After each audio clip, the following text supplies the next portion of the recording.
Hello అండి, welcome to మా ఇంటి వంటశాల. ఈరోజు మన వీడియో వచ్చేసి ఎంతో హెల్దీగా ఉండే రాగి సంగటి, అలాగే దానికి బెస్ట్ కాంబినేషన్ అయినటువంటి చికెన్ కర్రీ అండి. ఈ రాగి సంగటి అలాగే చికెన్ కర్రీ కాంబినేషను ఎక్సలెంట్గా ఉంటుందండి. మనం కూడా అప్పుడప్పుడు ఈ రాగి సంగటిని వారానికి ఒకసారైనా ప్రిపేర్ చేసుకొని తిన్నామంటే ఆరోగ్యానికి చాలా మంచిదండి. అలాగే పిల్లలకు కూడా చేసి పెట్టామంటే వాళ్ళు కూడా మంచిగా హెల్దీగా ఉంటారు. మరి ఈ రాగి సంగటిని అలాగే దానికి సూపర్ కాంబినేషన్ అయినటువంటి చికెన్ కర్రీని ఏ విధంగా ప్రిపేర్ చేసుకోవాలో ఇప్పుడు మనం ఈ వీడియోలో చూద్దామండి. ముందుగా నేను ఇక్కడ చికెన్ కర్రీని ప్రిపేర్ చేస్తున్నానండి. ఇక్కడ నేను ఒక 1/2 kg చికెన్ తీసుకున్నాను. దీన్ని శుభ్రంగా 1-2 సార్లు కడిగానండి. ఇప్పుడు ఇందులో 1.5 స్పూన్ కారము, అలాగే 2 స్పూన్లు ఉప్పు, అలాగే 1/2 స్పూను పసుపు, అలాగే 1 spoon chicken masala, 1 spoon garam masala, అలాగే 1 స్పూన్ ధనియాల పొడి, అలాగే 1/2 స్పూను జీలకర్ర పొడి వేసుకొని, అలాగే ఒక అరబద్ద నిమ్మ చెక్కను కూడా ఇందులో పిండుకొని, అలాగే కొంచెం పెరుగును కూడా వేసుకొని ఇవన్నీ ముక్కలకు పట్టే విధంగా బాగా కలుపుకోవాలండి. మనం ఎంత మంచిగా కలుపుకుంటే మనకి చికెన్ కర్రీ కూడా అంత టేస్టీగా ఉంటుందండి. చూడండి, ఇవన్నీ ముక్కలకు పట్టే విధంగా మంచిగా కలుపుకున్న తర్వాత దీనిపైన మూత పెట్టుకొని ఒక అరగంట దీన్ని పక్కన పెట్టుకోవాలండి.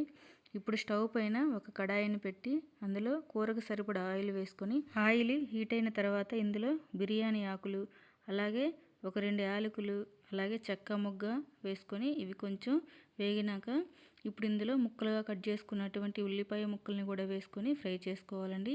ఇవి వేగిన తర్వాత ఇప్పుడు ఇందులోనే కొద్దిగా అల్లం వెల్లుల్లి పేస్ట్ను కూడా వేసుకొని ఇది పచ్చివాసన పోయేంత వరకు ఫ్రై చేసుకోవాలండి. ఈ అల్లం వెల్లుల్లి పేస్ట్ వేగిన తర్వాత ఇప్పుడు ఇందులోనే కొద్దిగా కరివేపాకును కూడా వేసుకొని ఒకసారి అలా కలుపుకున్న తర్వాత ఇందులోనే ముక్కలుగా కట్ చేసుకున్నటువంటి టమోటా ముక్కల్ని కూడా వేసుకొని వీటిని బాగా కలుపుకున్న తర్వాత మూత పెట్టుకొని వీటిని ఒక 2 నిమిషాలు అలా ఉడికించుకోవాలండి. ఇప్పుడు మూత తీసి ఒకసారి బాగా కలుపుకోవాలండి. చూడండి, మనకి ఇక్కడ ఈ టమాటా ముక్కలు అనేవి బాగా మెత్తబడ్డాయి.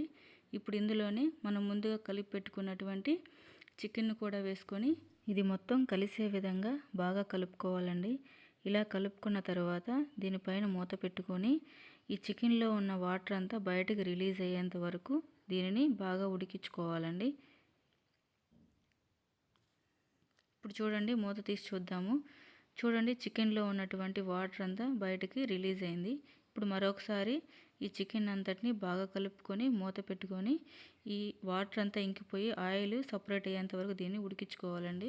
చూడండి, మనకి ఇక్కడ ఈ చికెన్లో రిలీజ్ అయిన వాటర్ అంతా ఇంకిపోయి ఆయిల్ అనేది సపరేట్ అయిందండి. అంటే మనకి చికెన్ అనేది ఒక 50% అలాగే ఉడుకుంటుంది. ఇప్పుడు మిగతా 50% ఉడకడానికి ఇందులో సరిపడా వాటర్ని వేసుకొని ఒకసారి అంతటిని బాగా కలుపుకొని మూత పెట్టుకొని ఈ చికెన్ని మనం ఒక 10 నిమిషాలు అలాగా ఉడికించుకోవాలండి. 10 నిమిషాల తర్వాత మూత తీసి చూస్తే మనకి చికెన్ అంతటా ఉడికిపోయి ఉంటుందండి. ఇప్పుడు ఒకసారి మొత్తాన్ని కలుపుకొని ఫైనల్గా కొద్దిగా కొత్తిమీరను కూడా ఇందులో వేసుకొని ఒకసారి మొత్తాన్ని బాగా కలుపుకొని మూత పెట్టుకొని దీన్ని ఈ ప్యాన్ని పక్కన పెట్టుకోవాలండి. ఇప్పుడు మనం రాగి సంగటికి ప్రిపేర్ చేసుకుందాము. ఇక్కడ నేను ఒక వెడల్పాటి గిన్నెని తీసుకొని అందులో ఒక గ్లాసుడు బియ్యాన్ని తీసుకున్నానండి. ఈ బియ్యం వచ్చేసి మనకి రేషన్ బియ్యం అండి. రేషన్ బియ్యం అయితే మనకి రాగి సంగటికి చాలా బాగుంటుందండి. ఇప్పుడు ఇందులో వాటర్ వేసి ఈ బియ్యాన్ని మనం శుభ్రంగా మంచిగా కడుక్కోవాలండి. చూడండి, నేను ఇక్కడ మంచిగా 2-3 సార్లు కడిగి ఇప్పుడు ఇందులో 1 గ్లాసు బియ్యానికి 5 గ్లాసుల వాటర్ అనేది మనకి రాగి సంగటికి పర్ఫెక్ట్గా కుదురుతుందండి. ఇప్పుడు ఇందులో ఒక 5 గ్లాసుల వాటర్ వేసిన తర్వాత మూత పెట్టుకొని దీనిని స్టవ్ మీద పెట్టుకొని ఈ బియ్యాన్ని మనం ఉడికించుకుందాము. చూడండి, మనకి ఇక్కడ బియ్యం అనేది ఉడకడం స్టార్ట్ అయిందండి. దీన్ని మధ్య మధ్యలో కలుపుకుంటూ ఈ బియ్యం అనేది మనకి మెత్తగా ఉడికేంత వరకు ఉడికించుకోవాలండి. చూడండి, మనకి ఇక్కడ బియ్యం అనేది మంచిగా మెత్తగా ఉడికిపోయింది. ఇప్పుడు ఇందులో ఒక 5 స్పూన్లు రాగి పిండిని వేసుకుంటున్నానండి. నేను ఇక్కడ